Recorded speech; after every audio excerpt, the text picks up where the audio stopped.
जैसे कि हमने पिछली वीडियो में देखा था कि इनपुट आउटपुट कैसे करते हैं। इसी के साथ साथ मैंने आपको बताया था कि ऑपरेटर कौन से होते हैं, उनके सिंबल्स क्या होते हैं, कैसे हम इसे यूज़ करते हैं। तो सेम उसी तरीके से आज हम स्टार्ट करते हैं अपना आज हम स्टार्ट करते हैं कांस्टेंट। कांस्टेंट क्या होते हैं?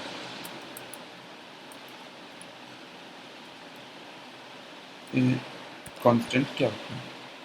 अगर गाइस अभी तक आपने ये प्लेलिस्ट एक्सेस नहीं किया तो प्लीज़ इसे एक्सेस कीजिए। 3 वीडियो पहले ही मैं शेयर कर चुका हूँ, आपको होप कि इससे मदद मिलेगी। मैं कांस्टेंट बताता हूँ आपको क्या होता है। कांस्टेंट होते हैं जैसे कि आप किसी वेरिएबल को एक डिफ़ॉल्ट वैल्यू दे रहे हो कि वो चेंज ना हो। कांस्टेंट होते हैं जैसे अगर आप किसी वेरिएबल को एक वैल्यू दे रहे हो और वो डिफ़ॉल्टली सेट हो जाए कि वो चेंज ही ना हो पूरे प्रोग्राम में। ठीक है, ये होता है कांस्टेंट। तो इसे हम लिखते कैसे हैं वो मैं आपको बताता हूँ। इसका सिंटैक्स होता है कॉन्स्ट डाटा टाइप का नाम, जो डाटा टाइप आप उसे देना चाहते हो वो डाटा टाइप अंडरस्कोर नेम। ठीक है, फिर वेरिएबल नेम,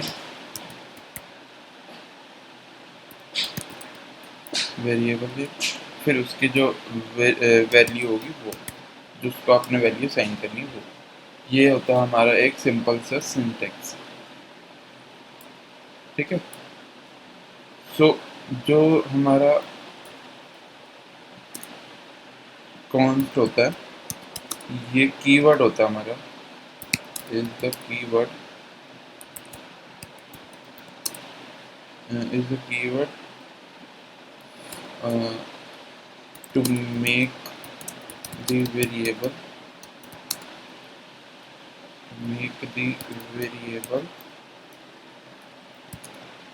constant।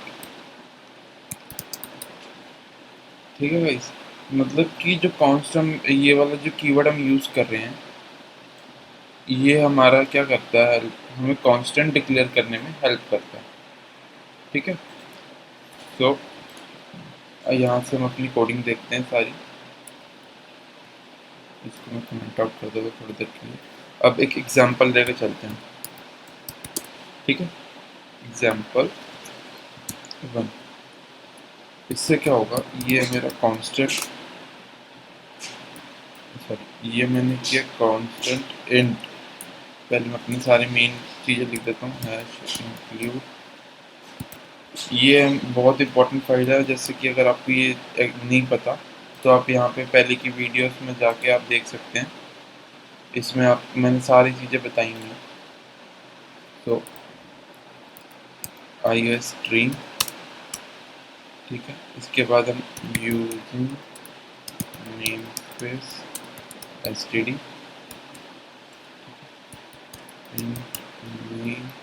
शुरू करके अपना इसमें हम रिटर्न कर देंगे 0। ठीक है, यहाँ पे अब हम अपनी कांस्टेंट वैल्यू बनाएंगे। कांस्टेंट इंट की बनाता हूँ ए नाम से वेरिएबल का नाम, और उसमें मैं वैल्यू डाल देता हूँ 2।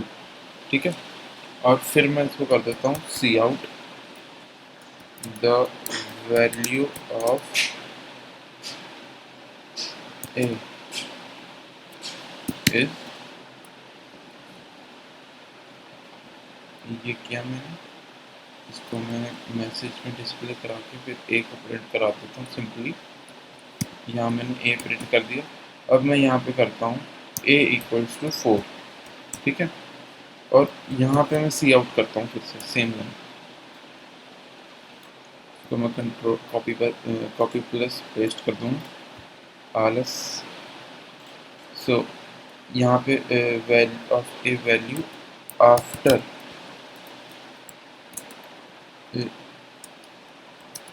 द चेंज, ये रीअसाइन लिख देते हैं, रीमेंट।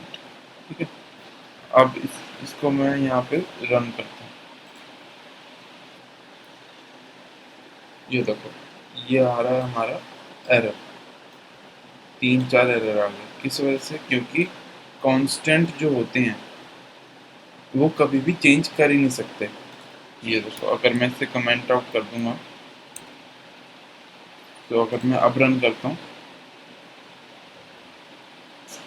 ऑलरेडी एरर आ गया, सॉरी मैंने वही गलत लिख दिया, कांस्टेंट। मैं इसे अब रन करता हूँ,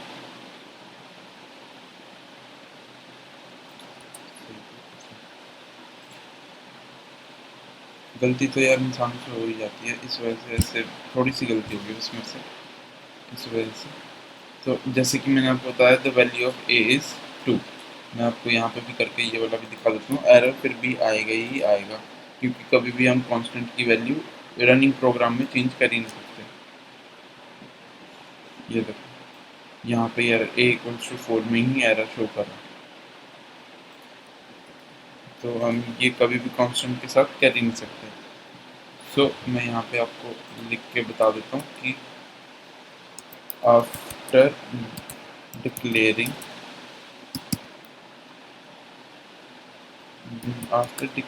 a constant variable, then the data of that variable cannot be changed। मैंने आपको यहाँ पे एग्जांपल में करके भी बताया कि ये वाला एग्जांपल के थ्रू कि एक जिससे मैं 4 करने की कोशिश कर रहा था, तो वो एरर दे रहा था मेरा प्रोग्राम। यहाँ पे देखो, इसी वजह से, क्योंकि कांस्टेंट को कभी हम चेंज कर ही नहीं सकते, चाहे कुछ भी हो जाए, चेंज ही नहीं हो सकता कांस्टेंट। अनटिल अनलेस कि आप अगर इफ एल्स के थ्रू कंपेयर करना चाहो तो कर सकते हो, वो चीज़ अलग कॉन्सेप्ट आ जाती है। मगर यहाँ पे हम क्या कर रहे थे, वैल्यू ही चेंज कर रहे थे, 2 की जगह 4 कर रहे थे, तो ये आप कर ही नहीं सकते, किसी भी कंडीशन में आप कर नहीं सकते हैं। ठीक है, तो इसके बाद हम देखते हैं C++ के कंट्रोल स्ट्रक्चर देखते हैं। कंट्रोल स्ट्रक्चर,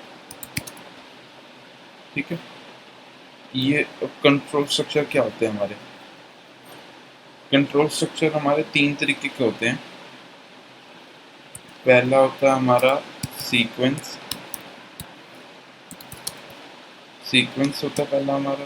दूसरा होता है सिलेक्शन,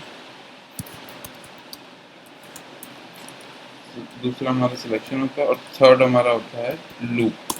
टेंशन मत लो, मैं इसके आपको नोट्स भी शेयर कर दूंगा, ठीक है।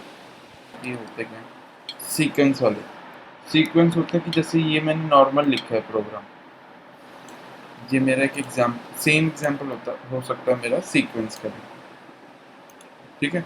जैसे कि मैंने सीक्वेंस में होता है कि एक लाइन बाय लाइन एग्जीक्यूट होना, कोई ऐसे कोई और कुछ नहीं होना। जैसे पहली लाइन ये है एग्जीक्यूट होगी, फिर ये एग्जीक्यूट हो, फिर ये हो, फिर ये हो, और इसके बाद हमारा प्रोग्राम खत्म हो जाए, बस। तो सिंपल जो प्रोग्राम एग्जीक्यूट होंगे लाइन बाय लाइन, उनको हम सीक्वेंस स्ट्रक्चर कहते हैं C++ की।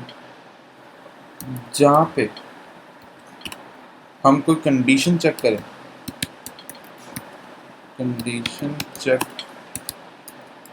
जहाँ पे हम कोई कंडीशन चेक करें वो हमारी सिलेक्शन स्टेटमेंट होती है। और जहाँ पे मल्टीपल टाइम्स ऑफ हम एक ही लाइन को रन करना चाहें,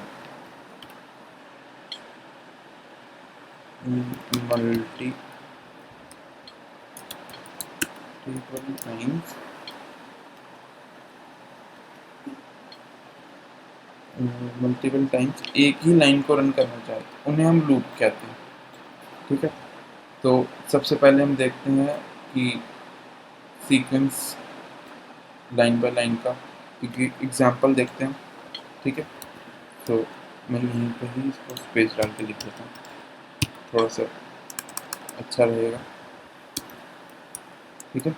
तो इसका मैं आपको पहले तो मैं एक स्ट्रक्चर बना के दिखाता हूँ कि होता क्या, ठीक है। अगर आपने ये भी एग्ज़ाम में बना दिया, अगर आपसे किसी ने पूछा सीक्वेंस या कंट्रोल स्ट्रक्चर बताओ हमें, तो आपने अगर ये डायग्राम भी शो कर दिया तो मोर देन इनफ है। डायग्राम बना के इसको एक्सप्लेन कर देना बस, कि डायग्राम बता क्या रहा है, बस इससे ज़्यादा कुछ नहीं करना होता। सो इसमें मैं आपको बताता हूँ, पहले है इसका स्ट्रक्चर का डायग्राम अगर आप बनाओगे तो वो बहुत मोर देन इनफ है।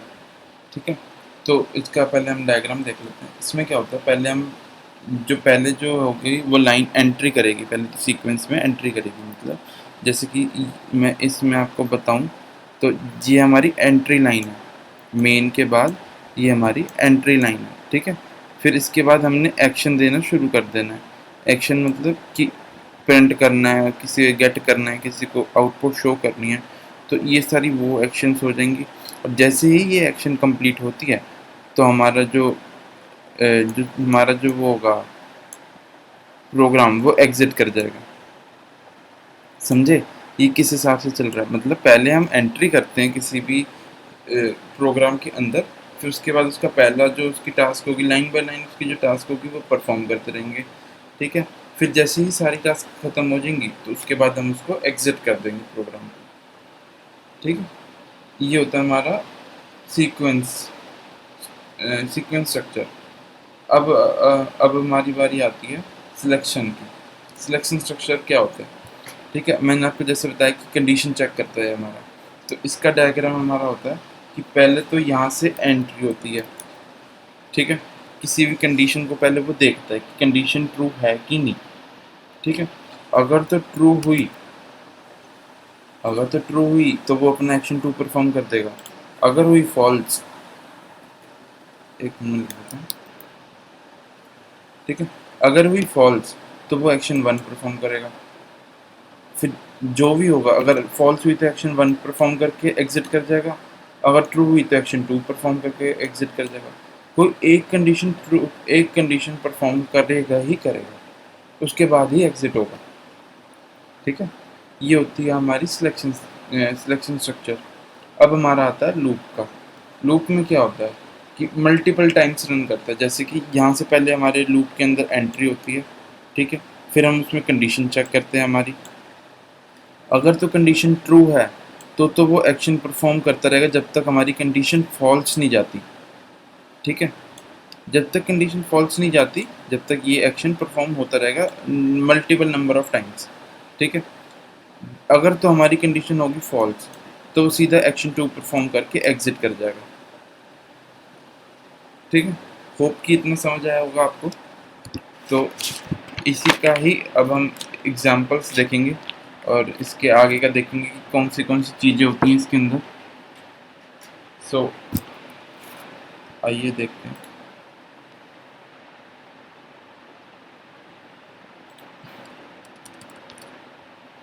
पहले तो मैं आपको बता दूं कि सिलेक्शन स्टेटमेंट के अंदर हमारी तीन चीज़ें होती हैं।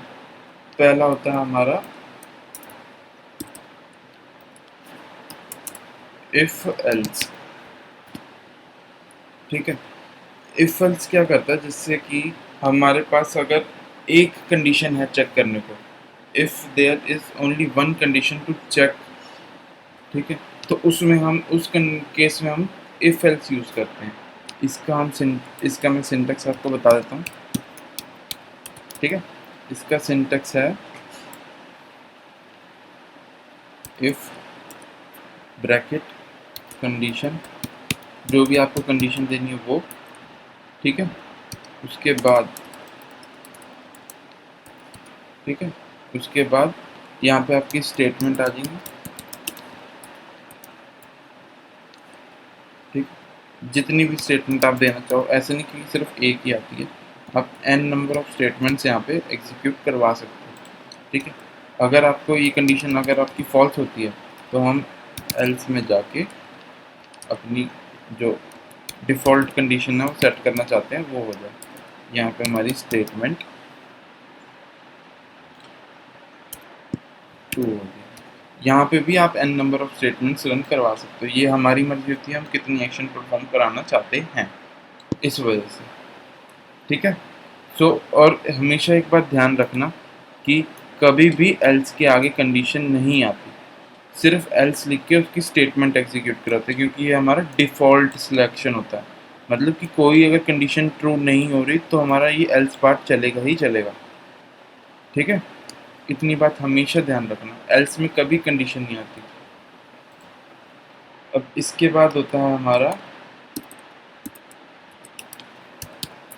If else ladder. If else ladder, ठीक है। सो इसमें अगर हमारे पास मोर देन वन कंडीशन है चेक करने का, if there is more than one condition to check, तो तब हम यूज करते हैं इफ एल्स लेटर को। इफ एल्स लेटर क्या होती है? अब इफ एल्स लेटर भी दो तरीके की होती है, मैं आपको सिंटेक्स पहले लिख देता हूँ। ठीक है, सिंटेक्स इफ एल्स लेटर का पहले तो यहाँ पे इफ सेम ही होता है, इसका ऐसे कोई ज़्यादा डिफरेंस नहीं होता, तो हल्का सा डिफरेंस है यहाँ पे आके कंट्रोल प्लस वी किया हमने। ठीक है, ये तो हमने लिखा था, ये तो नॉर्मल इफ एल्स की बात होगी, ये जो हम कर रहे हैं यहाँ पे। हमें चाहिए इफ एल्स लेटर, तो हम क्या करेंगे, यहाँ पे नीचे आके एल्स इफ और इसकी कंडीशन, जो दूसरी कंडीशन हमने चेक करनी है वो, ठीक है, और उसकी स्टेटमेंट जो हमें एग्जीक्यूट करवानी है वो, बस इतना सा ही डिफरेंस होता है इसके अंदर, इफ एल्स लेटर के अंदर। ठीक है, और इसके बाद एक दूसरी जो हमारे पास होती है, दूसरी होती है इफ नेस्टेड इफ वाली, वो मैं आपको यहाँ नीचे करके दिखा देता हूँ। ठीक है, नेस्टेड इफ। ठीक है, इसमें क्या होता है कि आपको मैं मतलब जैसे कि नेस्टेड इफ में होता है कि एक ही कंडीशन को, जैसे पहली कंडीशन ट्रू हो तो ही दूसरी एग्जीक्यूट करवानी हो, तो वहाँ हम नेस्टेड इफ यूज़ करते हैं। इसका सिंटेक्स कैसे लिखते हैं, इसका ये इफ एल्स वाला सेम ही कॉपी पेस्ट कर लेता हूँ, हल्का सा ही डिफरेंस होता है, ज़्यादा डिफरेंस नहीं होता। ठीक है, ये लिखा हमने। अब इसके बाद इफ ब्रैकेट में कंडीशन, ये कंडीशन आई, ठीक है, फिर ब्रैकेट्स स्टेटमेंट, बस ये होता है हमारा नेस्टेड इफ एल्स। मतलब कि अगर ये कंडीशन ट्रू होगी तो ये एग्जीक्यूट करने के बाद ये एग्जीक्यूट हो जाएगा, बस इतना सा ही डिफरेंस होता है। ठीक है, और होप कि आपको ये समझ आया होगा। इसके बाद हमारे पास बस एक चीज़, एक सिलेक्शन स्टेटमेंट और रह जाती है, वो होती है हमारा स्विच केस। स्विच केस, अब इसका सिंटेक्स होता है, हाँ, तो स्विच केस का सिंटेक्स होता है, पहले तो हम कीवर्ड यूज़ करते हैं स्विच, ठीक है, फिर ब्रैकेट में कंडीशन, ठीक है, और फिर हमारे होते हैं केसेस, केस शुरू होते हैं हमारे, केस 1 कॉलन के साथ, यहाँ पे आपकी स्टेटमेंट आ जाएगी। ठीक है, ऐसे ही करके हम n नंबर ऑफ केस हम यहाँ पे कर सकते हैं। मैं आपको कर देता हूँ यहाँ पे केस n, जितने मर्जी आप केसेस बना सकते हैं यहाँ पे। ठीक है, फिर इसके बाद एक डिफ़ॉल्ट वैल्यू, जैसे हम इफ एल्स में एल्स करते थे, तो स्विच केस में डिफ़ॉल्ट हमारी एल्स का पार्ट प्ले करता है, और इधर भी हम अपनी स्टेटमेंट लिख के एग्जीक्यूट करवा सकते हैं। बस इतना सा ही होता है ये स्विच केस। ठीक है, और यहाँ पे हम इसको यहाँ पे करली ब्रैकेट्स देना कभी मत भूलना, करली ब्रैकेट्स और स्टेटमेंट टर्मिनेट कभी भी नहीं देना, भूलना चाहिए, वरना हमारा प्रोग्राम हमेशा एरर देगा करेगा। ठीक है, ये तो होते हैं हमारे switch case, if else cases मैंने आपको बताया। लूप्स की। लूप्स हमारे कितने, 3 तरीके के लूप्स होते हैं। सो 3 तरीके के लूप्स होते हैं।